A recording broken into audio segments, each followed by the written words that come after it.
Hello friends, कैसे हैं आप सब। आप सभी का आपके अपनी YouTube channel sociology with Sangeeta में मैं संगीता स्वागत करती हूं। और इस चैनल के माध्यम से हम लोग सोशियोलॉजी के कम्पिटिटिव एग्जाम की प्रिपरेशन करते हैं, चाहे वो हमारा यूजीसी नीट, यूपी पीजीटी या झारखंड लेडीज सुपरवाइज़र का सिलेबस हो। उसके topic wise, unit wise topic को हम लोग सब कवर कर रहे हैं।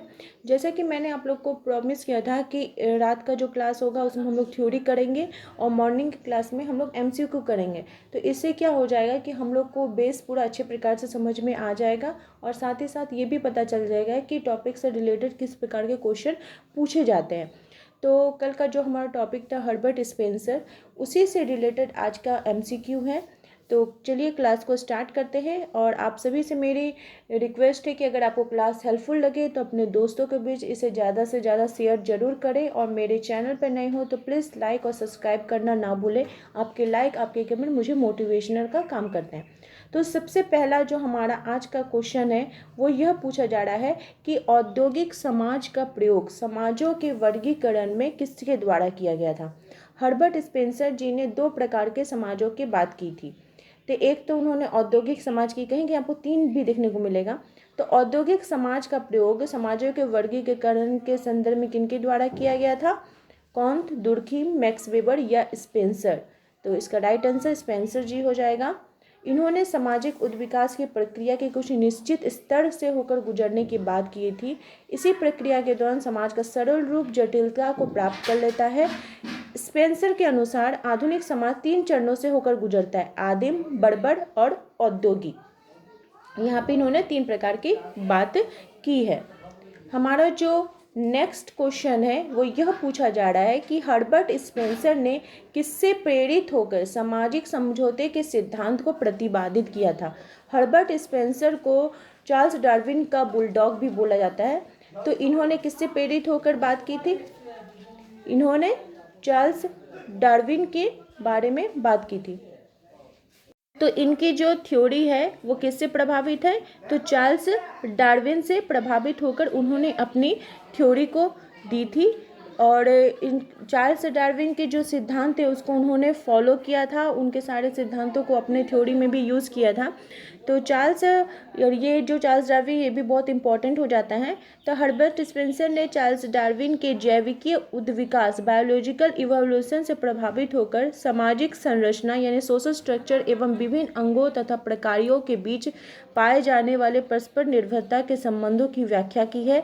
प्रश्न का जो प्रारूप था वो त्रुटिपूर्ण था, लेकिन हर्बर्ट स्पेंसर ने सामाजिक उद्विकास का सिद्धांत का प्रतिपादन किया है, ना कि सामाजिक समझौते का। उन्होंने सामाजिक उद्विकास का सिद्धांत दिया था। थर्ड क्वेश्चन है कि समाज के उद्विकास का सिद्धांत किसने प्रतिपादित किया। तो स्पेंसर ने, जैसा कि हम लोगों ने पहले भी देखा। और इस प्रकार के क्वेश्चन पूछे जाते हैं। आपका ये देखिए पीजीटी का 2004 का क्वेश्चन है। इसी प्रकार के क्वेश्चन आपको और देखने को मिलेंगे। जैसे क्वेश्चन नंबर 4 में पूछा जा रहा है कि समाज के उद्विकास का सिद्धांत किसने प्रतिपादित किया। फिर देखिए 2021 में, तो इसका राइट आंसर स्पेंसर महोदय हो जाएगा। फिर आपका 2060 पीजीटी में पूछा गया है कि समाज के उद्विकास का सिद्धांत किसने प्रतिपादित किया। तो अब तक तो हम लोग को याद हो जाना चाहिए कि सामाजिक उद्विकास का सिद्धांत, इसका मतलब क्या हो गया है कि ये स्पेंसर महोदय जी के द्वारा दिया गया है। नेक्स्ट हमारा जो क्वेश्चन है वो यह पूछा जा रहा है कि हर्बर्ट स्पेंसर का नाम किससे संबंधित है। वर्ग संघर्ष, प्रत्यक्ष विधि, सामाजिक उद्विकास या क्रियात्मक अनुसंधान। तो हर्बर्ट स्पेंसर सामाजिक उद्विकास से संबंधित है। ये आरपीएससी 2050 प्रवक्ता के एग्जाम में पूछा गया है। हमारा नेक्स्ट क्वेश्चन है कि किसके अनुसार जीवधारी प्राणी की तरह समाज का विकास सरल से जटिल रूपों में होता है। मार्गन, स्पेंसर, विकासवादी गण या डार्विन। तो इसका राइट आंसर स्पेंसर महोदय हो जाएगा। ब्रिटिश समाजशास्त्री हर्बर्ट स्पेंसर ने डार्विन के उद्विकास के सिद्धांत के आधार पर समाज के सिद्धांत का विकास किया। इन्होंने जो डार्विन की थ्योरी थी उसका उन्होंने यूज़ किया था और उसी को यूज़ करते हुए उन्होंने प्राकृतिक चयन और योग्यतम का जीवन के सिद्धांतों को सामाजिक जीवन के एकीकृत सिद्धांत को बनाने में उपयोगी पाया। स्पेंसर का दृष्टिकोण सामाजिक विकास की अवधारणा पर आधारित था। उनका मानना है कि सभी समाज सरलता से जटिलता की ओर परिवर्तित होते हैं। डार्विन के विकास के सिद्धांत का तर्कसंगत साम्यताओं के कारण स्पेंसर के समाज के विकास से संबंधित विचारों को सामाजिक डार्विनवाद के नाम से भी जाना जाता है। क्वेश्चन नंबर हमारा 8 पूछा जा रहा है कि सामाजिक संरचना एवं सामाजिक संस्थाओं के अध्ययनों में सामाजिक डार्विनवाद की अवधारणा का प्रयोग किस सामाजिक दार्शनिक ने किया था। तो इसका जो राइट आंसर है वो स्पेंसर महोदय हो जाएगा। क्वेश्चन नंबर हमारा 9 पूछा जा रहा है कि हर्बर्ट स्पेंसर के अनुसार सामाजिक क्रम विकास की कुंजी क्या है। सामाजिक क्रम के विकास की कुंजी क्या हो जाएगी। तो किससे रिलेटेड उन्होंने उसके बात की थी। तो इन्वायरमेंट से रिलेटेड, प्रकृति से रिलेटेड बात की थी कि प्रकृति में वो अपने आप को किस प्रकार से एडजस्ट करता है। तो इसका राइट आंसर हो जाएगा प्राकृतिक चयन। क्वेश्चन नंबर 10 पूछा जा रहा है कि इंग्लैंड के एक विख्यात समाजशास्त्री का मत है कि मानव समाज की व्याख्या ठीक उसी प्रकार से की जा सकती है जिस प्रकार से डार्विन ने पृथ्वी पर जीवन के उद्भव एवं विकास की व्याख्या की।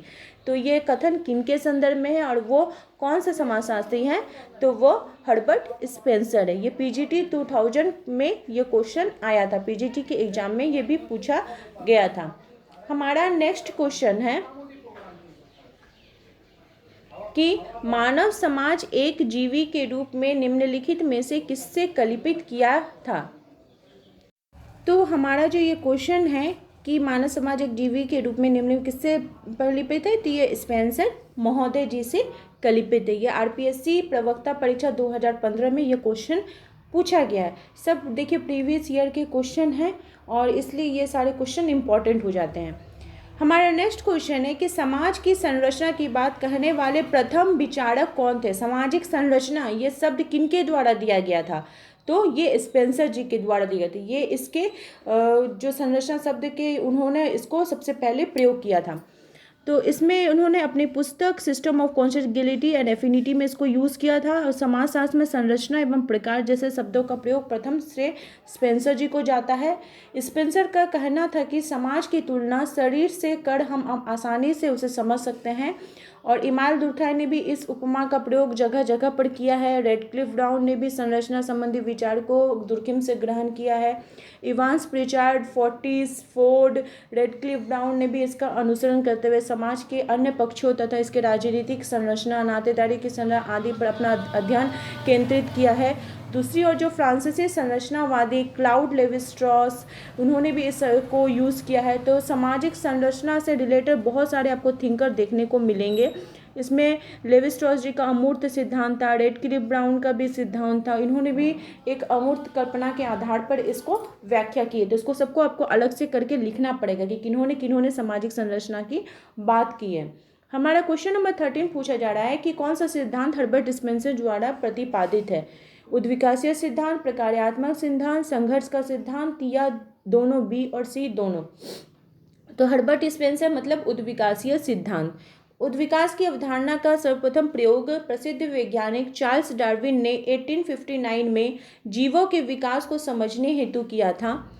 सामाजिक विकास के क्षेत्र में इस अवधारणा का प्रथम प्रयोगकर्ता हर्बर्ट स्पेंसर रहे हैं, जिन्होंने उद्विकास की व्याख्या करते हुए लिखा है कि उद्विकास पदार्थ का एकीकरण तथा गति का अपव्यय है। इस प्रक्रिया में पदार्थ एक निश्चित एवं असंबद्ध समानता से निश्चित एवं सुसंबद्ध वैविध्यता की ओर अग्रसर होता है। उद्विकास की धारणा प्रगति से भिन्न है। प्रगति में मूल्य एवं अच्छाई का भाव निहित होता है। बेहतर स्थिति की ओर हुआ परिवर्तन प्रगति है। उद्विकास एक मूल्य तटस्थ धारणा है। समाजशास्त्र में उद्विकास सिद्धांत की शुरुआत हर्बर्ट स्पेंसर के लेखनों से हुई है, किंतु बाद में इस सिद्धांत को कार्ल मार्क्स, आपको फ्रेडरिक एंजल्स, इमानुएल दुर्खाइम और वी गार्डन चाइल्ड जैसे लेखकों द्वारा इसे किसी न किसी रूप में यूज़ किया गया है। यहाँ पे देखिए एक और इम्पॉर्टेंट फैक्ट है कि उद्विकास की धारणा का प्रयोग बार्गर ने अपने विवाह एवं परिवार में भी इसको यूज़ किया था। और स्वयं स्पेंसर ने सभ्यता के विकास को समझने में भी उद्विकासीय शब्द को यूज़ किया। क्वेश्चन नंबर 14 पूछा जा रहा है कि हर्बर्ट स्पेंसर ने अनुसरण किया है, किसका अनुसरण किया है। तो मुख्य रूप से प्रकारात्मक पद्धति, संरचनात्मक पद्धति, संघर्षात्मक पद्धति या उद्विकासीय पद्धति।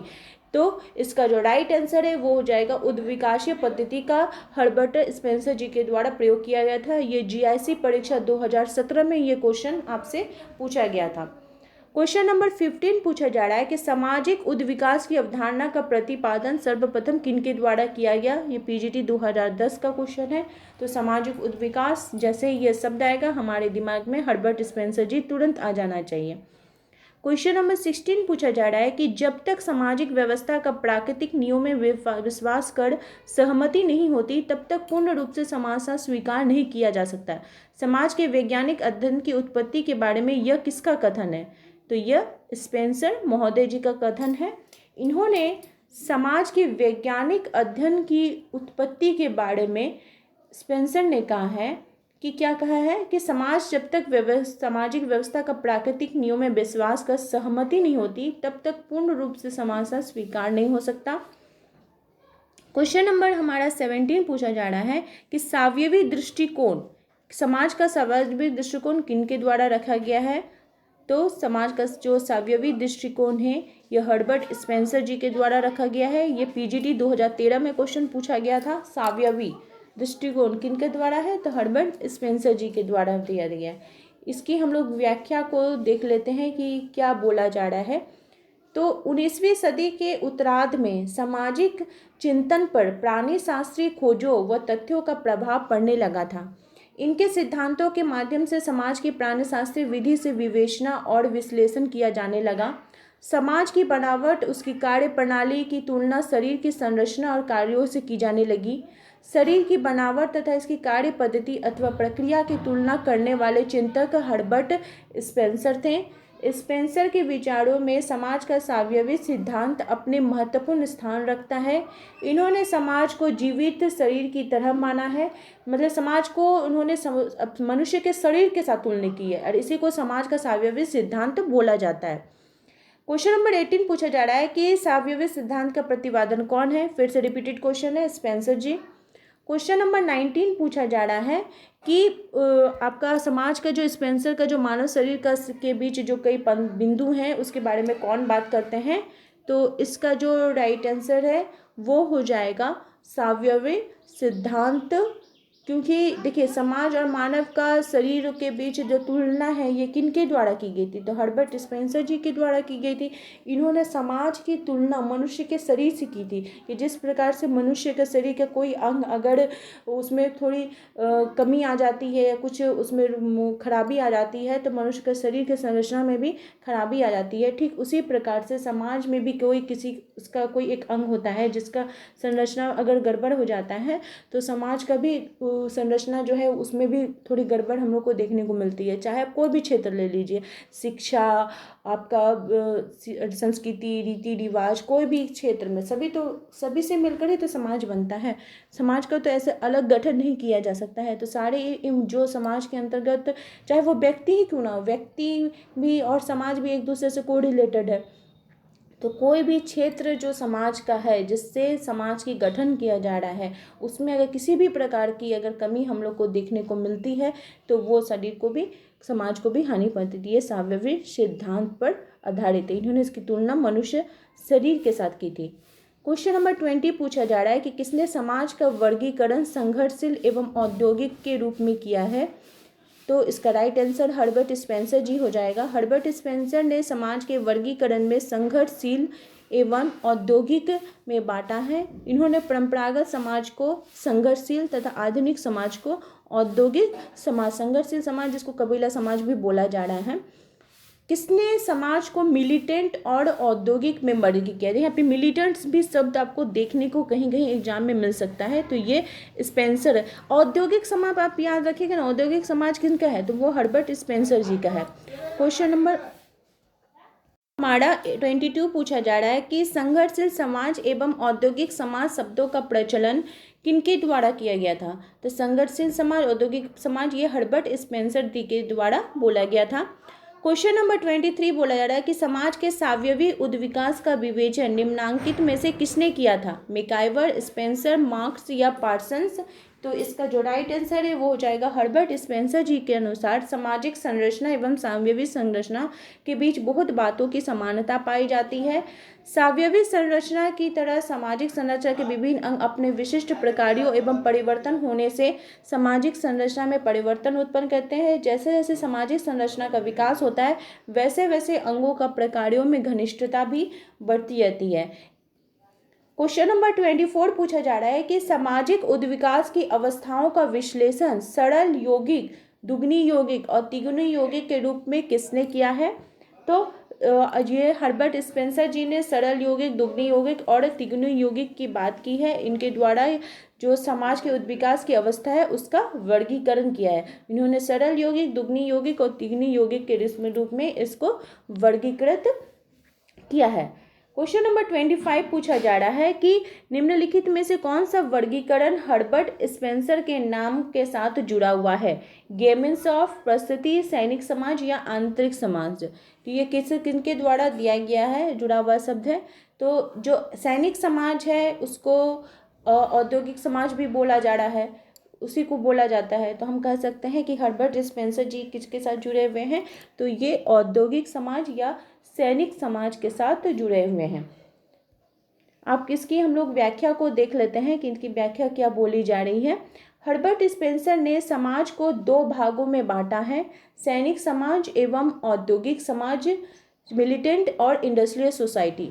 टॉनिज ने समाज का विभाजन गैमेंसॉफ्ट और गैसेलसॉफ्ट तथा इमानुएल दुर्खिम ने यांत्रिकी और या सहज एकता। देखिए अगर यहाँ पे भी क्वेश्चन आपका इम्पोर्टेंट हो जाता है कि इमानुएल दुर्खिम ने कौन से बात की है, तो उन्होंने सहज, साम्यवी या आंगिक। हेनरी मैन ने एशियंट लॉ और परिस्थिति में उन्होंने अनुबंध की व्याख्या की थी। एशियंट लॉ इनका पुस्तक का नाम है, तो इसमें उन्होंने इसके बारे में व्याख्या की थी।